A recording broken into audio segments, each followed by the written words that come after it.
Mesdames et messieurs, bonjour et bienvenue dans votre journal de 15 heures, vos sommaires de l'actualité.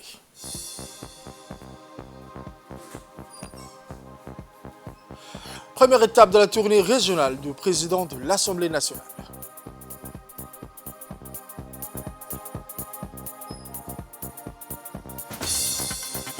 Des frappes israéliennes font au moins 100 morts et des centaines de blessés à Rafah. C'était les titres, mesdames et messieurs, le journal au complet à présent. Je vous le disais dans les titres, ce lundi 12 février 2024 a marqué le début de la tournée régionale du président de l'Assemblée nationale, son Excellence M. Deleta Mohamed Deleta, sous le thème participation citoyenne. Ces tournées visent à renforcer les liens entre les citoyens et les institutions et à favoriser un développement inclusif à travers les régions du pays. La première étape de cette tournée a conduit son Excellence M. Deleta Mohamed Deleta et son bureau exécutif à Dikil, dans la région de l'Unité. L'accueil réservé à la délégation parlementaire, dont le chef-lieu de Dikil a été des plus chaleureux, marqué par des danses folkloriques et une effervescence festive. À l'esplanade de la préfecture, la délégation a été accueillie par le préfet de Dikil, M. Hassan Abdi Roble, et le président du conseil régional, M. Mad Hussein Hassan, accompagné de députés représentant cette même région. Les autorités civiles, militaires et coutumières, mais aussi religieuses, étaient également présentes pour témoigner de leur soutien à cette initiative. Les habitants des Dikil se sont massivement rassemblés pour exprimer leur enthousiasme, scandaleux des slogans tels que « Vive Deleta et bienvenue à Dikil », illustrant ainsi leur engagement envers le développement de leur région. Dans un climat empreint de convivialité, des échanges ont eu lieu à la résidence du préfet entre M. Deleta Mohamed Deleta et les hôtes locaux, soulignant l'importance de cette visite. Cette délégation s'est ensuite dirigée vers le conseil régional des Dikil, où un accueil de tout aussi chaleureux les attendait. La tournée participation citoyenne du président de l'Assemblée s'annonce comme une opportunité précieuse pour renforcer les liens entre les citoyens et les institutions, ouvrant ainsi la voie à une collaboration fructueuse et au développement.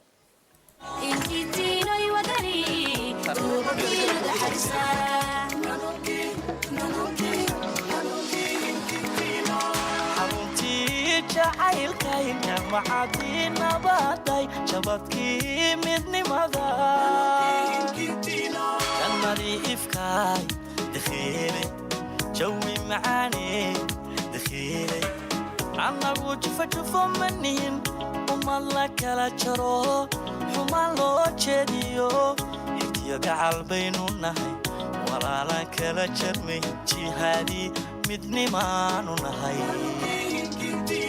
jannadii ifkaay dakhiile jawi macaane dakhiile anagu jufajufo manihin uma la kala jaro xumaan loo jeediyo. Toujours dans le cadre de la tournée régionale, au siège des sages, une rencontre emblématique s'est déroulée entre la population diversifiée de la région de l'Unité et M. Deleta Mohamed Deleta, entouré de son bureau exécutif et des dignitaires locaux. Sous la houlette du président de l'Assemblée nationale, cette rencontre a marqué une première étape, prise de contact fructueuse entre les parlementaires et les citoyens, en présence du préfet et du président du conseil régional de Dikil. L'événement a débuté par les mots de bienvenue du préfet de Dikil, adressé à son Excellence M. Deleta Mohamed Deleta et à sa délégation, suivi des chaleureux remerciements à la ville de Dikil pour son accueil grandiose. Les locales, femmes et jeunes ont ensuite pris la parole pour exprimer leur gratitude et souligner l'importance de cette initiative pour Dikil et sa population.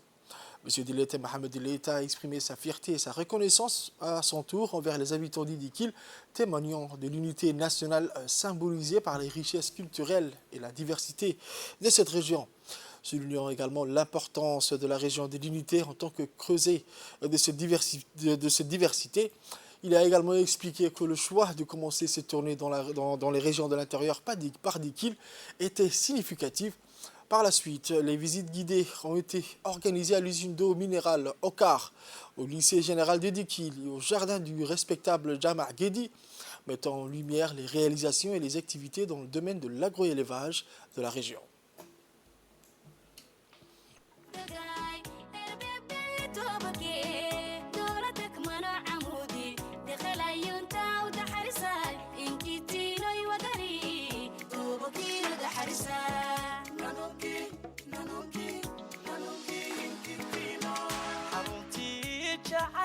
ifkaay jaamacadii nabaday shabadkii midnimada jannadii ifkaay dakhiile jawi macaani dakhiile annagu jufajufo manihin umad la kala jaro xumaan loo jeediyo xigtiyo gacal baynu nahay walaalaan kala jarmay jihaadii midnimaanu nahay jannadii ifkaay dakhiile jawi macaani dakhiile. Dans une démarche sans filtre et empreinte de proximité, son Excellence Mohamed Dileita, président de l'Assemblée nationale de Djibouti, a rencontré l'après-midi les Okal et les chefs coutumiers de cette même région. La rencontre s'est tenue dans la résidence du préfet en présence des autorités locales et des parlementaires représentants d'Ikil. Au cours de cette réunion, les participants ont eu l'occasion de soulever diverses doléances, parmi lesquelles le chômage, les dégradations des routes ainsi que l'installation de ces réseaux Internet dans certaines localités et d'autres enjeux cruciaux pour le développement local. Son Excellence M. Dileita Mohamed Dileita, dans ce cadre de sa tournée régionale, a souligné l'importance des prises de contact avec les citoyens et la collecte de leurs doléances comme étant les objectifs primordiaux de cette initiative. Il a assuré que toutes les recommandations et doléances exprimées lors de ces rencontres seront soigneusement notées et prises en considération. Par la suite, la délégation s'est rendue au siège de l'Union nationale des femmes djiboutiennes, l'UNFD, de Dikil, où une rencontre avec les femmes de la région a eu lieu. À cette occasion également, des doléances ont été soumises, témoignant de l'engagement du président de l'Assemblée nationale à écouter et à répondre aux préoccupations de tous les segments de cette société.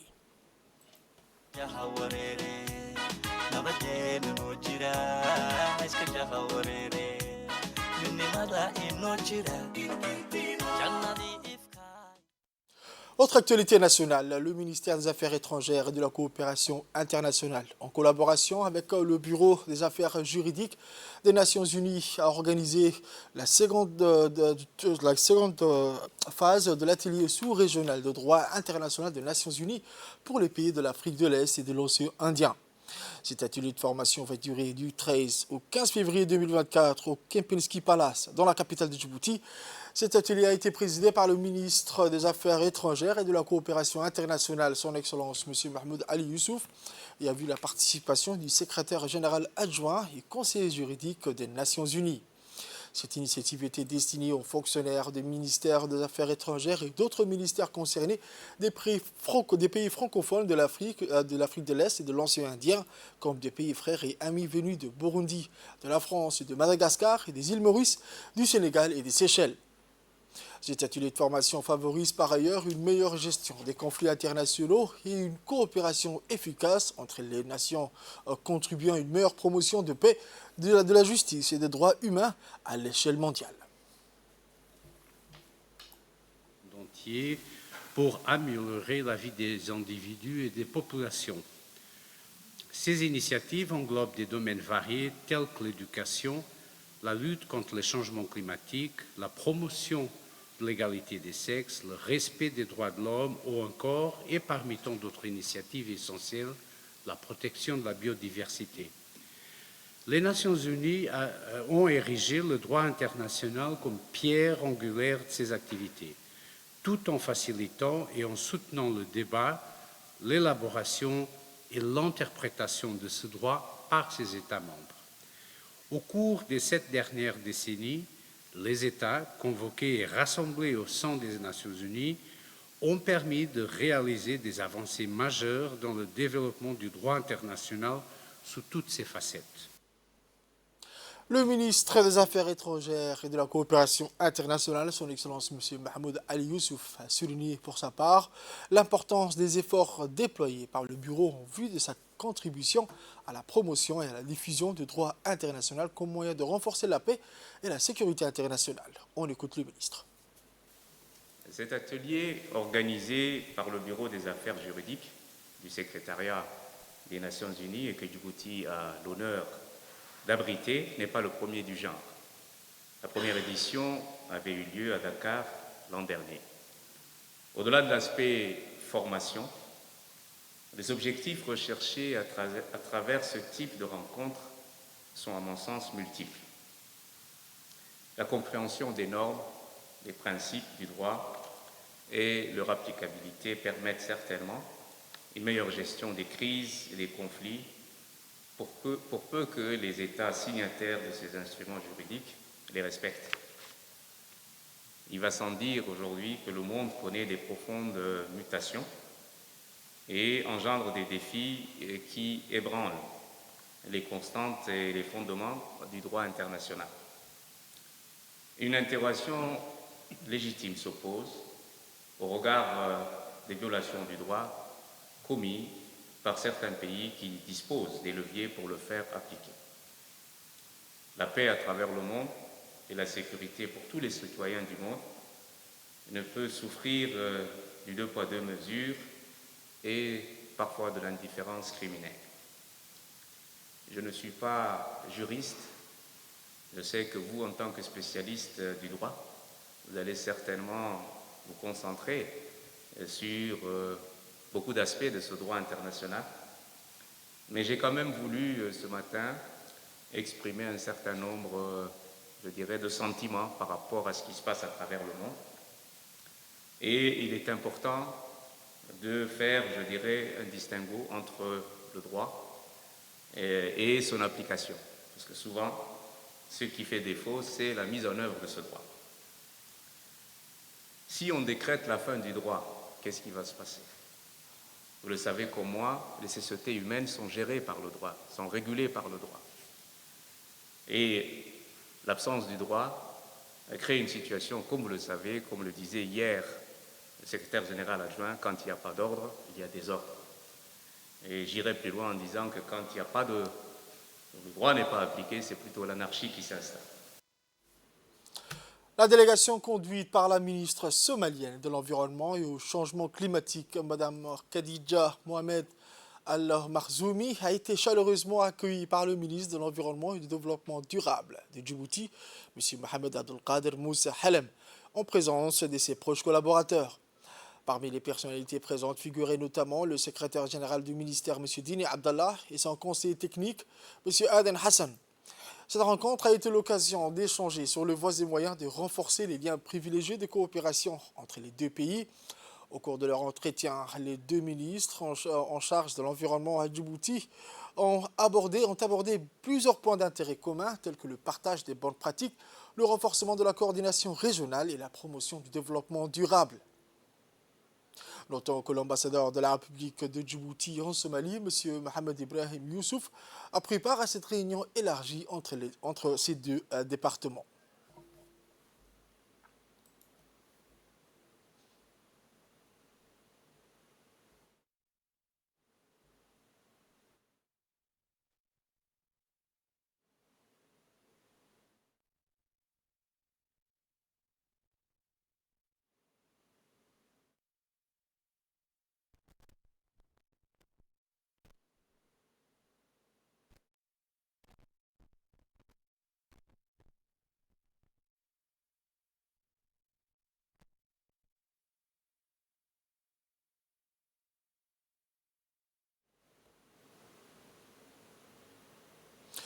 La ministre somalienne de l'Environnement a réagi devant nos micros pour remercier le ministre de l'Environnement et le ministre de la Culture pour leur accueil chaleureux réservé à elle et à l'ensemble de sa délégation. La visite de la délégation somalienne en terre djiboutienne marque une étape significative dans les relations bilatérales entre les deux pays. Autre actualité de ce journal, le ministre de la Communication chargé des Postes et des Télécommunications, M. Redouane Abdullahi Bahdon, a accueilli hier lundi dans la station d'atterrissage des câbles sous-marins de Djibouti et du centre des données de Djibouti à Haramous, le directeur général de Smart Africa, M. Kone.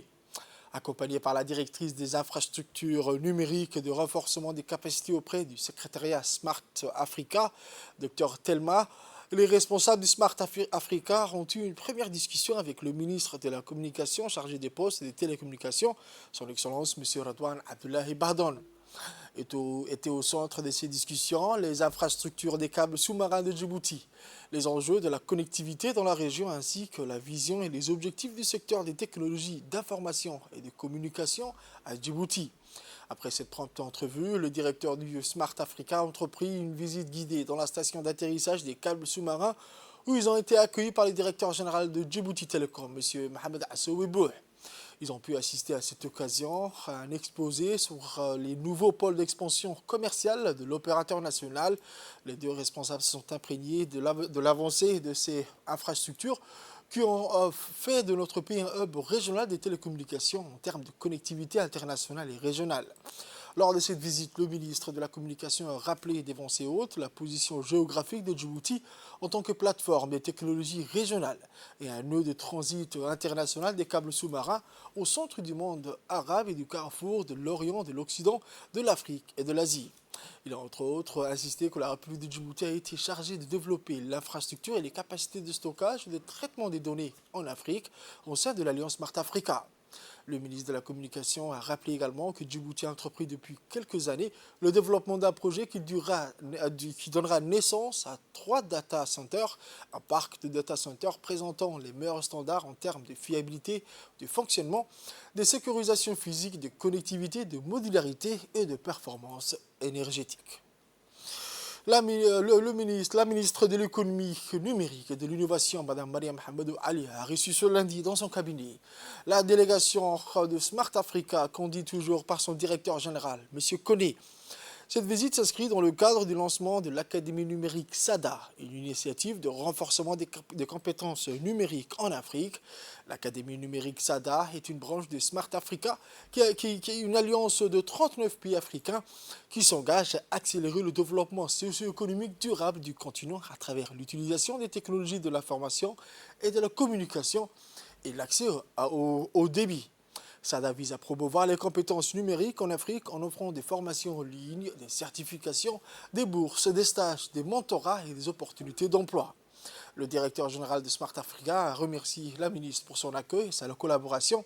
Il a présenté les objectifs et les activités de Smart Africa ainsi que les avantages de l'Académie numérique SADA pour les apprenants, les formateurs, les employeurs et les partenaires.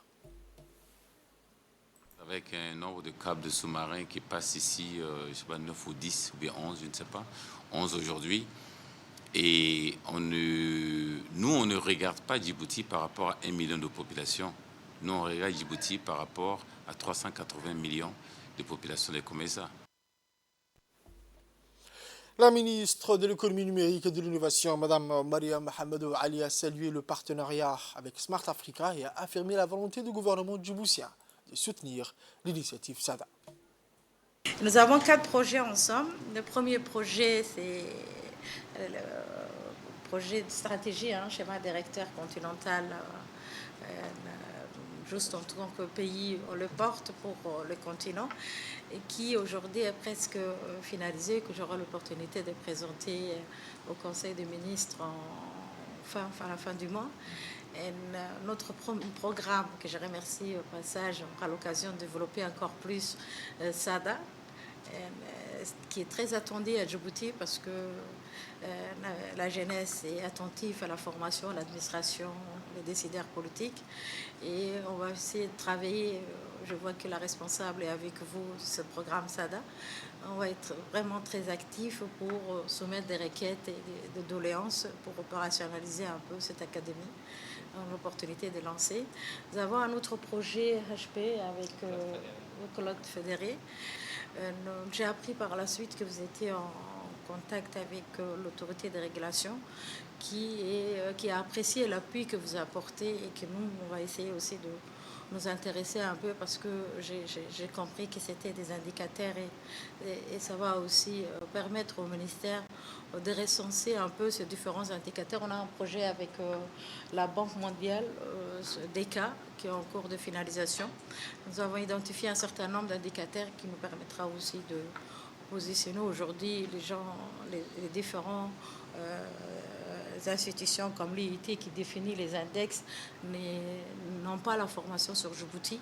Et notre mission, c'est de ramasser un peu, recenser ces indicateurs pour un peu montrer l'évolution que Djibouti connaît dans la TIC et dans la transformation numérique.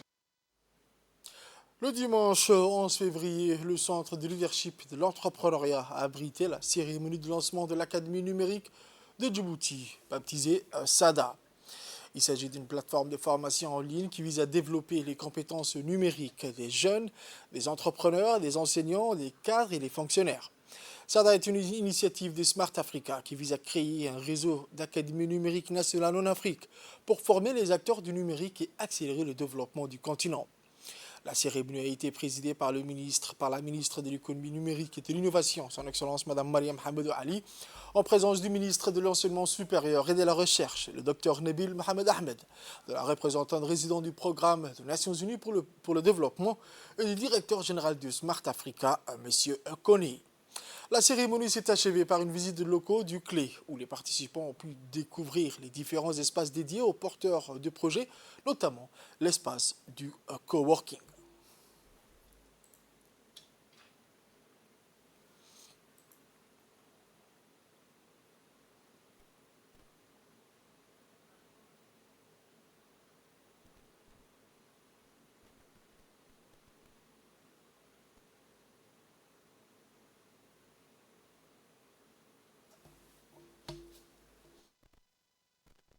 En plus d'être le deuxième continent le plus peuplé du monde après l'Asie, l'Afrique possède également la population la plus jeune, avec plus de 1,3 milliard d'habitants sur le continent. Cet avenir numérique nous montre que 230 millions d'emplois nécessiteront des compétences numériques d'ici 2030, selon les estimations de la Banque mondiale.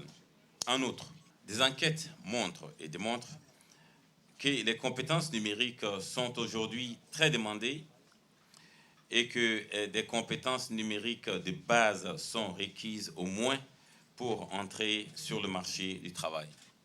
Nous devons alors agir rapidement pour préparer nos jeunes, nos citoyens à cet avenir afin de garantir qu'ils répondent non seulement à la demande de compétences, mais qu'ils créent également les opportunités nécessaires à un développement socio-économique réussi à travers le continent. Le ministre de l'Enseignement supérieur et de la Recherche, le Dr Nabil Mohamed, a mis l'accent sur le rôle de l'éducation et de la recherche dans le développement du secteur numérique. Voici ses propos. En tant que ministre de l'Enseignement supérieur et de la Recherche, nous sommes très intéressés par la formation, d'autant plus que nous essayons dans nos curriculums d'introduire le numérique et de mettre comme une priorité à travers les centres d'excellence, mais également dans toutes les formations professionnalisantes. Il me plaît toujours de répéter la même phrase et sans complexe. On voudrait d'une Afrique décomplexée, dans le sens où aujourd'hui l'outil numérique, qu'on soit à Harvard ou à l'université de Djibouti, à Moulouhlé ou à Lissabié, les jeunes utilisent les mêmes outils, le téléphone, utilisent le même langage. Donc je pense que nous n'avons aucun frein qui nous empêche de croire que nous pouvons utiliser le numérique et aller de l'avant et en faire une priorité et en faire également un outil de développement économique et social dans nos économies. Madame la ministre, je vous félicite pour cette initiative de lancement de l'Académie.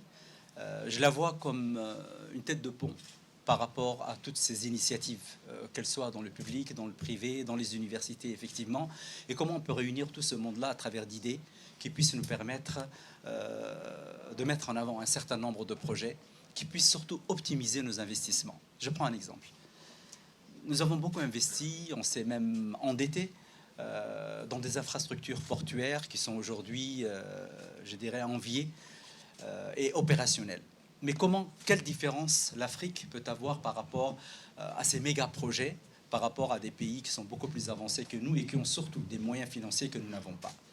Et je pense que ce gap peut être rapidement fermé ou atteint par l'utilisation du numérique qui est les micro-infrastructures qui permettent très rapidement d'avoir des outils de décision et surtout optimiser toutes ces infrastructures.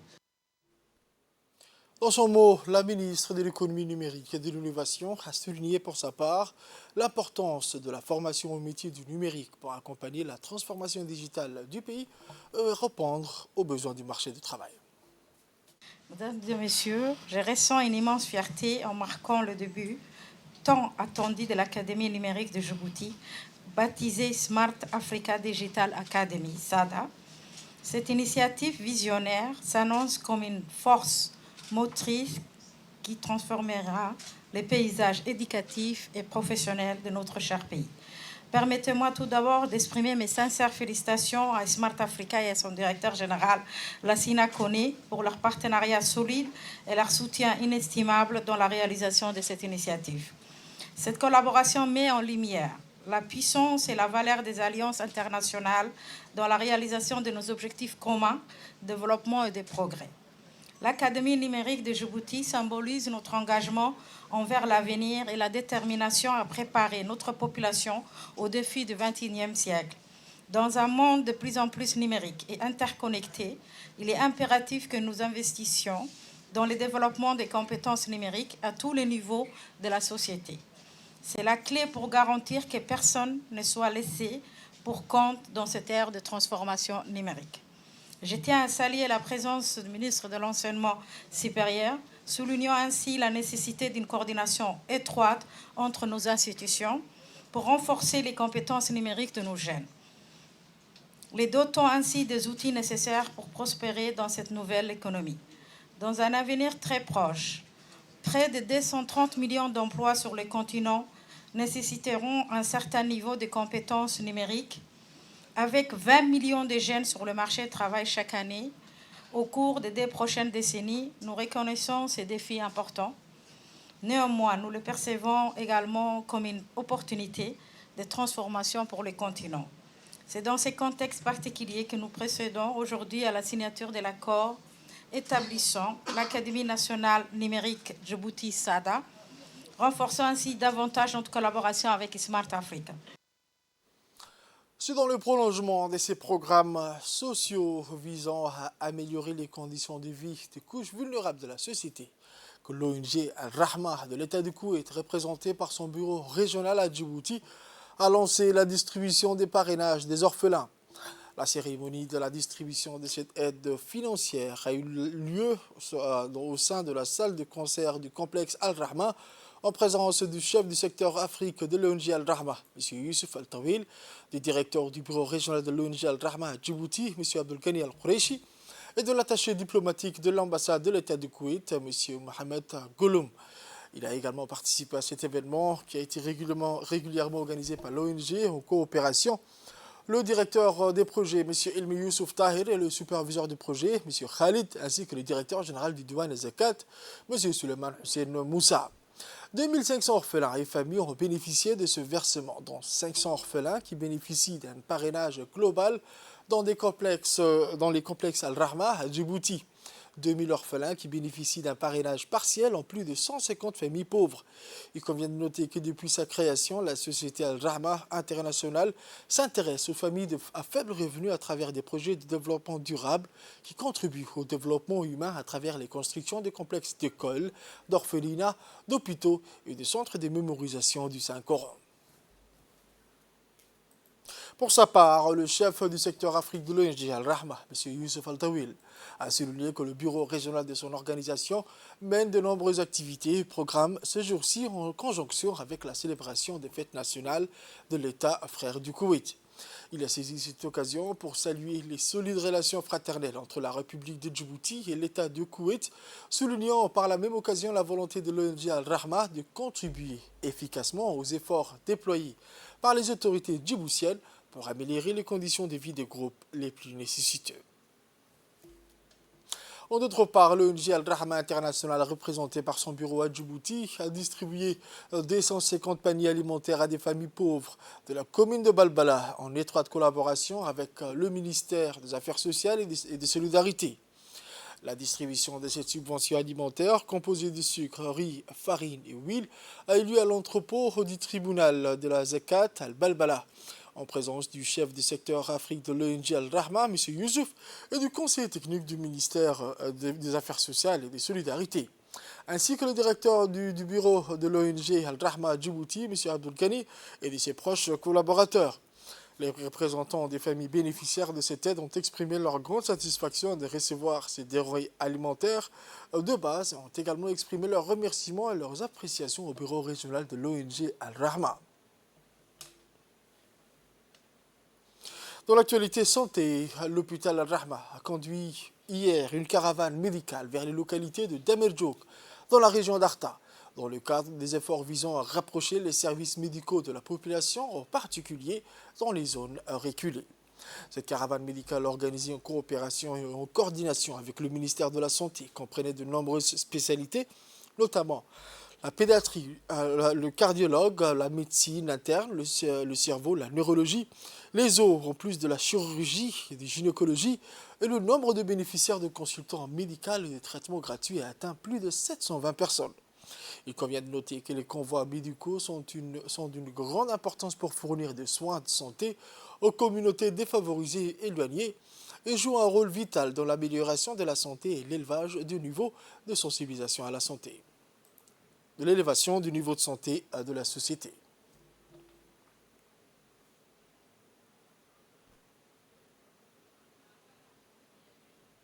Et surtout, on a eu une bonne quantité de patients qui ont pu être traités ce jour.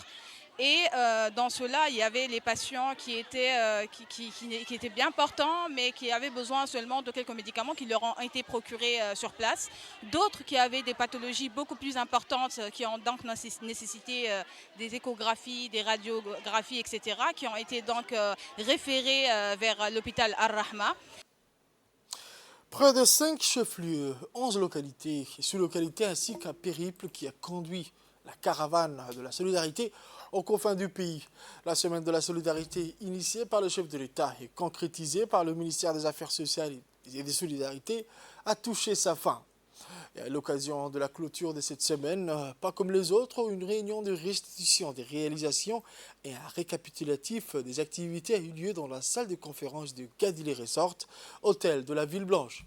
Une réunion présidée par la ministre des Affaires sociales et des Solidarités, Mme Olouf Ismaël Abdo, en présence de ses conseillers, des cadres du MAS, mais aussi de l'ADDS. Durant plusieurs heures, les points essentiels de cette semaine ont été revus avec minutie par la chef du département de solidarité et ses équipes qui ont sillonné à ses côtés le pays tout entier. Une semaine qui a eu énormément d'écho auprès des Djiboutiens et Djiboutiennes de la capitale ou des régions les plus reculées ou inaccessibles du pays. Un événement national dont la couverture médiatique était assurée par une vingtaine de professionnels de la communication sur les ondes de la radiodiffusion et des télévisions des Djibouti, par la presse écrite ou encore sur les réseaux sociaux.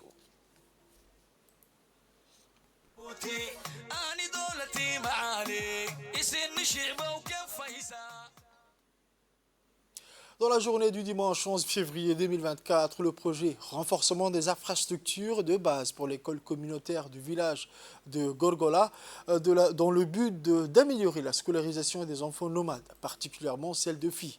Et le projet amélioration de la résilience de la population rurale au changement climatique par l'appui et le renforcement des capacités productives des périmètres agricoles du groupement des paysans agricoles Assamo, Godao et Gestir ont participé à la deuxième réunion de coordination d'Ali Sebié avec le président du conseil régional d'Ali Sebié, M. Chadmark Hassan Alale, et l'équipe du projet l'AIMF à la salle de conférence du conseil régional.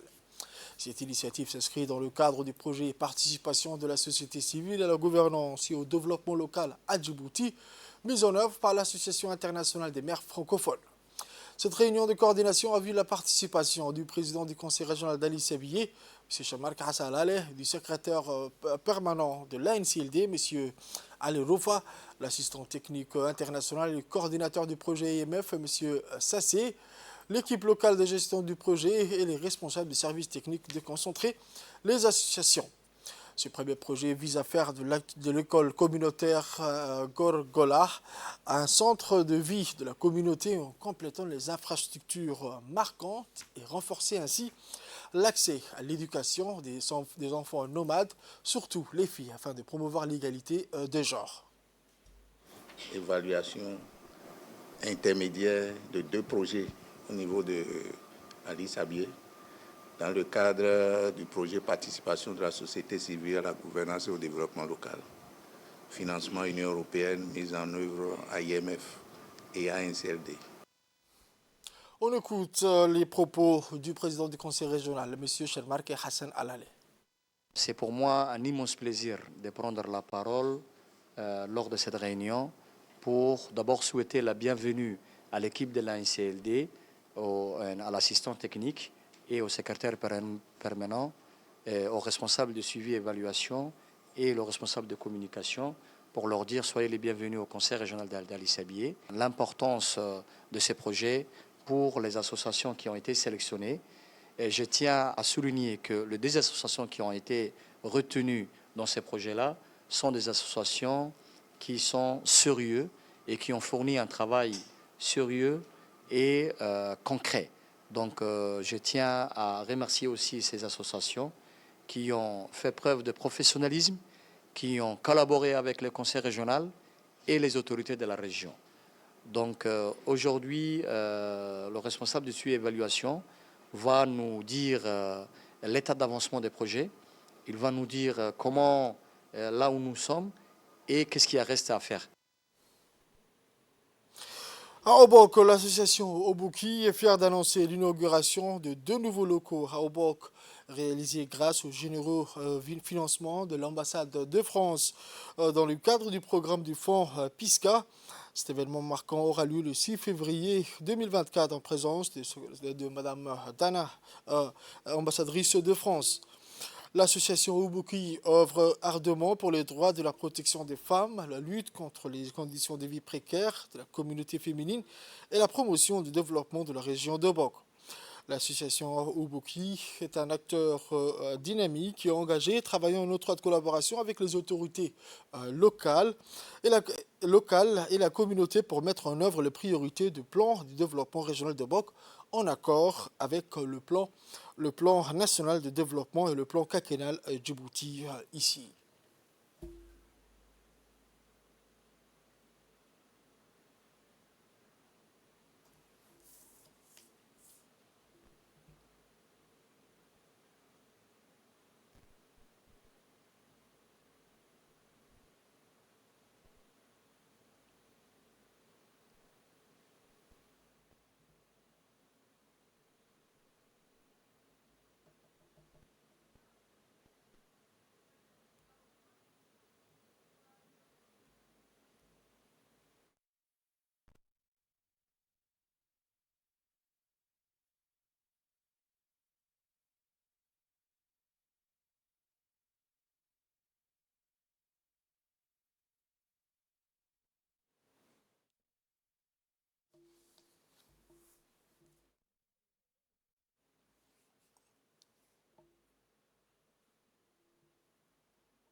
Pour les actualités internationales, je vous le disais dans les titres, à Rafah, dans la nuit de dimanche à lundi, l'armée israélienne a mené une série de raids violents contre plusieurs zones de Rafah qui ont tué et blessé des dizaines de Palestiniens, dont des femmes et des enfants.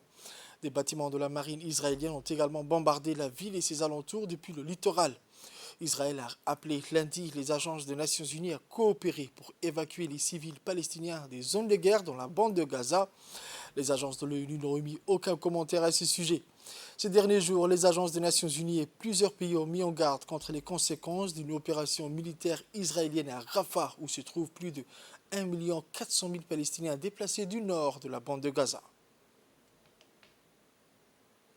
C'est tout pour cette édition de 15h, mesdames et messieurs. Merci à vous de l'avoir suivi et restez avec nous pour la suite du programme sur Télé Djibouti.